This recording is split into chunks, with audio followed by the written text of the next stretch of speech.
안녕하세요. 딱딱한 뉴스를 쉽고 재밌게 풀어드리는 시사건건 홀스형입니다. 추석입니다. 추석 잘 보내고 계시는지요? 저는 어제 진천에 다녀왔어요. 저희 어머니 아버지가 지금 진천에 살고 계시거든요. 아버지랑 막걸리 한잔 하면서 이런저런 얘기를 하는데 아버지가 저에게 이런 얘기를 하더군요. 너무 세게 하는 것 아니냐? 살살하면 안 되냐? 걱정이 되시나 봅니다. 정권이 바뀌면 아들이 혹시라도 불이익을 받을까봐 걱정하시는 것 같습니다. 그래서 제가 아버지에게 이렇게 말씀드렸어요. 아버지, 정권이 바뀌지 않아도요, 불이익 받을 사람들은 많이 받고 있습니다. 자, 그러자 아버지는 또 이런 얘기를 하더군요. 네가 하는 말이 다 맞는 말이냐? 뉴스랑 신문 보면 네가 하는 말하고 너무 다른 얘기들이 많던데 이런 얘기를 또 하십니다. 그래서 제가 이렇게 말씀드렸어요. 아버지, 저 포함해서 진보 유튜버들이요, 없는 얘기 지어내잖아요. 바로 고소고발 들어가고 금융치료 들어갑니다. 이쪽 사람들은 긴장하면서 이야기할 수밖에 없습니다. 아버지, 그러니까 아들 말 좀 믿어주세요. 꼼꼼히 들여다보고 그러고 얘기하는 겁니다. 이런 말씀을 드렸습니다.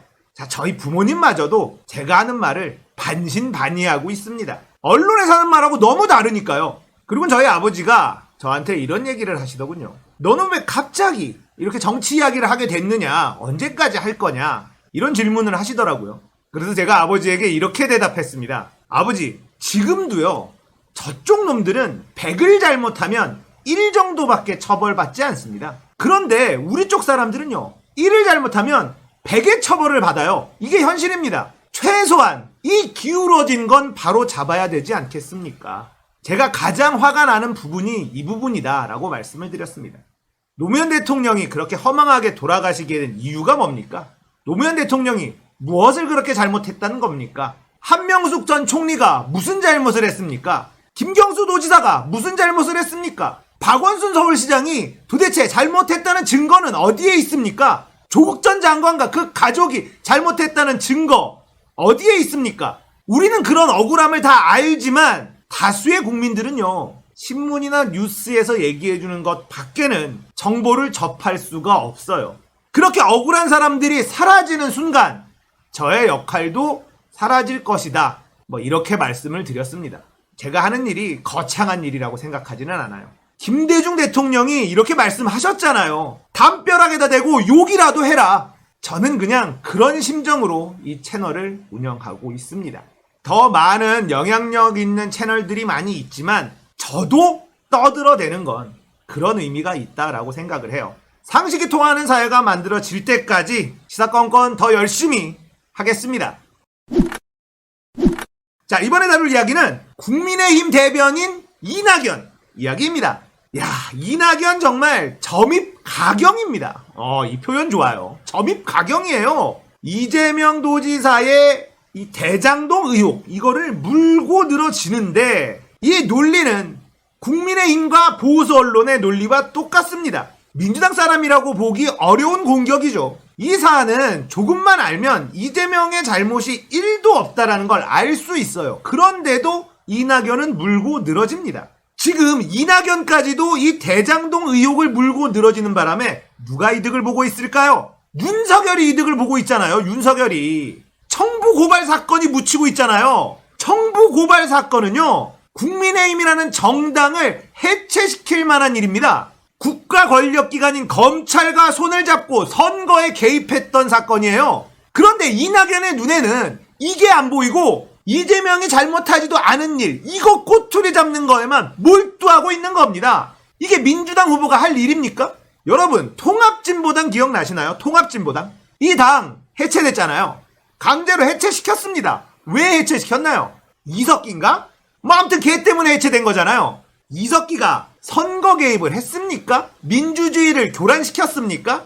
안 했어요. 이석기가 한 짓이 뭐냐면 지들끼리 모여서 한번 뒤집어 엎자라고 이야기한 거예요. 그러니까 내란 모의라는 거죠. 내란 모의. 내란을 일으킬 아무런 힘도 없는 것들이 방구석에서 내란을 모의했다는 걸로 정당을 폭파시켜버렸어요. 그런데 국민의힘은요, 국가 권력인, 그것도 아주 막강한 권력인 검찰과 손을 잡고 선거에 개입하려 했습니다. 아니, 선거에 개입했습니다. 어떤 게 더 나쁜 짓이죠? 어떤 게 더 중대한 범죄입니까? 어떤 게 더 민주주의의 근간을 흔드는 짓입니까? 이 사안은 국민의힘이라는 정당을 해산시킬 수도 있는 그런 사안이라고 저는 생각합니다. 그런데 이낙연은 이들에게 이익이 되는 행동을 매우 열심히 하고 있다. 이겁니다. 이낙연은 이번 광주 전남북이 너무너무 중요하죠. 호남 경선이 너무너무 중요합니다. 여기서 반등을 일으키지 못한다면 결선 투표 물 건너 갔다, 이렇게 판단하고 있을 겁니다. 그래서인지 머리가 헷가닥했나 봐요. 뭐가 중요한지도 모르고 국민의힘과 조중동이 원하는 걸 이낙연이 막 해주고 있는 모양새입니다. 이낙연이 자신이 호남 사람이라면서 자기 와이프도 호남 사람이고 우리 부모님도 호남 사람이고 내가 호남의 아들이다 이러고 나서고 있습니다. 그리고 지역 감정을 유발하는 그런 전략을 또 쓰고 있어요. 너무나 옛날 정치죠. 근데 그 전략도 너무 어처구니가 없어. 이낙연을 수박이라고 공격하는 사람들이 많죠. 뭐 저도 여러분들도 많은 채널에서 이낙연은 수박이다, 이낙연계 전체를 수박이라고 표현을 합니다. 근데 이낙연은 이렇게 얘기를 해요. 수박은 일베들이 사용하는 호남 비하 용어이다. 뭐임? 언제부터 수박이 호남 비하 용어가 됐죠? 수박은 겉은 민주당처럼 파란색인데 속은 국민의힘처럼 빨간색이다, 이 뜻입니다. 겉과 속이 너무 다른 사람을 뜻하는 관용적으로 부르는 말이죠. 여기에 호남 비하가 어디 있습니까? 이것도 똥파리들이 갖다 붙인 것 같은데요. 이걸 그대로 받아서 지역 감정을 부추기는 전략으로 쓰고 있는 게 이낙연이에요. 김어준 총수가 이런 얘기를 했습니다. 공격을 하더라도 동지의 언어로 공격을 하라, 뭐 이런 얘기를 했었는데 저는 이낙연한테는 그걸 도저히 못하겠어. 동지가 아니잖아요. 동지여야 동지의 언어로 공격을 하죠. 청부 고발 사건을 이낙연이 묻고 있습니다. 국민의힘하고 검찰은 신났죠. 언론들 역시 이낙연이 뿌리는 대로 이 대장동 의혹을 보도하는데 여념이 없습니다. 청부 고발 어디 갔습니까? 국민의힘이라는 정당을 해체해도 될 만한 사건, 검찰 권력이 선거에 개입한 사건, 이렇게 민주주의의 근간을 흔드는 중차대한 범죄가 벌어졌음에도 불구하고 이낙연은 이재명이 대장동에 연루돼 있는 것 아니냐, 여기에 더 관심이 많다는 거예요. 이런 사람이 대통령이 된다고요? 이런 사람이 민주당의 후보가 된다고요? 이런 사람이 동지라고요? 아니죠. 아닙니다. 이낙연은 민주당의 후보가 될 수도 없고 우리의 동지가 될 수도 없습니다. 이낙연이 대통령감이 아니라는 거는 토론회를 통해서 계속 나오고 있기는 합니다만 이번 토론회에서도 또 나왔죠. 이낙연의 공격 포인트는 이거예요. 언론이 의문 제기를 하지 않느냐, 그래서 나는 검증 차원에서 질문을 하는 거다, 이 논리입니다. 추미애 후보가 이렇게 질문을 했어요. 언론이 뭐라고 하면 왜 다 따라가느냐, 언론이 하라는 대로 할 것 같으면, 언론이 반대한다면 언론 개혁은 어떻게 할 거냐. 자, 그러자 이낙연이 이렇게 대답을 했습니다.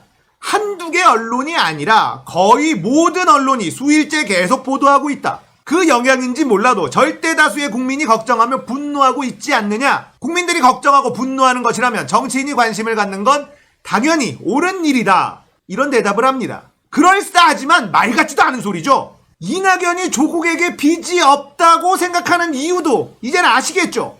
다수의 언론이 그렇게 몰고 가고 있으니 조국이 잘못한 것 아니겠느냐. 이낙연은 조중동이 몰고 가는 그런 여론의 흐름에 눈치 보기만 하는 전형적인 기회주의자적 정치인이라는 걸 알 수가 있습니다. 이재명 후보는 본인이 관계가 없고 잘한 일이라고 하니 해명할 기회를 드리는 것이다. 절제된 방법으로 요구하고 있다. 그것마저 하지 말고 덕담만 할 것이냐, 이렇게 반문을 합니다. 자, 그러자 추 장군은 이렇게 얘기를 해요. 경선은 검증하라는 것이지 네거티브로 의혹 부풀리기 하라는 것이 아니지 않느냐. 국민의힘이 끌어다 쓴 그 논리로, 윤석열의 논리로 추미애도 저격하고 이재명도 저격하고 개혁 후보 다 저격한다. 그러자 이낙연이 발끈합니다. 화를 내요. 네거티브가 아니다. 지금 추미애 후보만큼 제가 네거티브를 전혀 하고 있지 않다. 그렇다면 대장동 의혹을 궁금해하는 절대다수 국민이 다 국민의힘 편, 윤석열 편이냐? 어우, 이렇게 얘기를 해요. 어이구, 정말.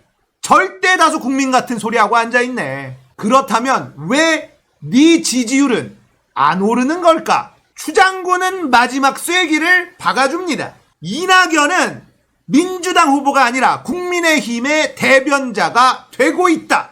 이겁니다. 국민의힘의 대변인 이낙연. 동지의 언어로 공격할 필요가 없는 인물. 이낙연이 지금 이재명 공격에 열을 올리면 올릴수록 국민의힘과 윤석열과 검찰만 웃고 있는 상황이 된다. 최근 들어 이낙연이 동지가 아니라는 것은 알고 있었지만 이제는 더욱더 확실해진 것 같습니다. 이낙연을 동지의 언어로 다루지 않겠습니다. 이낙연은 국민의힘보다 더 나쁘다. 내부에 있는 적이 외부의 적보다 더 나쁜 놈입니다. 추석인데 흥분해서 죄송합니다. 자, 추석을 맞아서 어르신들에게 부탁 말씀 하나만 드리겠습니다. 혹시 가족 모임에 취업 못하고 결혼 안 한 사람이 있다면 그 질문만큼은 절대 하지 않기. 취업 준비는 잘 되고 있느냐? 결혼은 언제 할 거냐? 라는 질문만 빼고 아무거나 하십시오. 우리 딱 그 두 가지 질문은 안 하는 걸로 약속한 겁니다. 오늘 이야기는 여기까지예요. 공감되셨다면 구독, 좋아요, 알림 설정, 공유 부탁드릴게요. 감사합니다. 끝!